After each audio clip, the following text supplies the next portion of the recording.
ഏതോ ഒരു സ്കൂൾ അവധിയുള്ളൊരു സമയത്ത് ഏതോ ഒരു പൊങ്കാല ദിവസമാണെന്ന് ഓർമ്മയുണ്ടോ, ആറ്റുകൾ പൊങ്കാലയും കണ്ടാണെന്ന്. ഉച്ച കഴിഞ്ഞ് ഇങ്ങനെ ചുമ്മാ ഇരുന്ന് അപ്പുറത്തെ വീട്ടിലിരുന്ന് സിനിമ കണ്ടുകൊണ്ടിരിക്കുമായിരുന്നു. അപ്പോൾ അന്ന് ഏഷ്യാനെറ്റ് ഗ്ലോബൽ എന്ന് പറഞ്ഞ ചാനലുണ്ട്.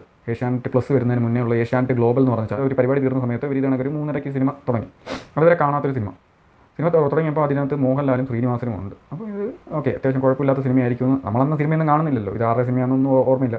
അങ്ങനെ ഇപ്പം ആ സിനിമ തുടങ്ങി, പേരെഴുതി കാണിക്കുന്നു, കഥാതിരകഥാ സംഭാഷണം ശ്രീനിവാസൻ, സംവിധാനം പ്രിയദർശൻ എന്നൊക്കെ പറഞ്ഞ് എഴുതി കാണിക്കും. സിനിമ തുടങ്ങിയത് ചെറിയ രീതിയിലൂടെ തുടങ്ങുന്നു, പിന്നെ കുറച്ച് സീരിയസ് ആവുന്നു. സീരിയസ് എന്ന് പറഞ്ഞാൽ കോമഡിയിലൂടെ സീരിയസ് ആവുന്നു. ആ സീരിയസ് പിന്നീട് അങ്ങോട്ട് വളരുന്നു. നമുക്കൊരു ആകാംക്ഷ വരുന്നുണ്ട്, നമുക്കൊരു ചിരി വരുന്നുണ്ട്, പിന്നെ കൂട്ടച്ചിരിയായി. ക്ലൈമാക്സോട് അടുക്കുമ്പോഴത്തേന് ചിരിച്ച് കസേരയിൽ നിന്ന് വരെ താഴെ വീഴുന്ന അവസ്ഥ വരായിട്ടുണ്ട്. ആയിരിക്കും ഈ സിനിമ ആദ്യമായിട്ട് കണ്ട സമയത്ത്. സിനിമയുടെ പേര് അക്കരെ അക്കരെ അക്കരെ. സംഭവിക്കാൻ പാടില്ലാത്ത സാധനമായിരുന്നു. ആ സിനിമ തിയേറ്ററിൽ പരാജയമായിരുന്നു.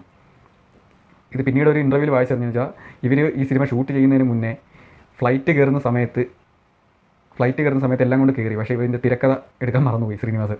അങ്ങനെ അവിടെ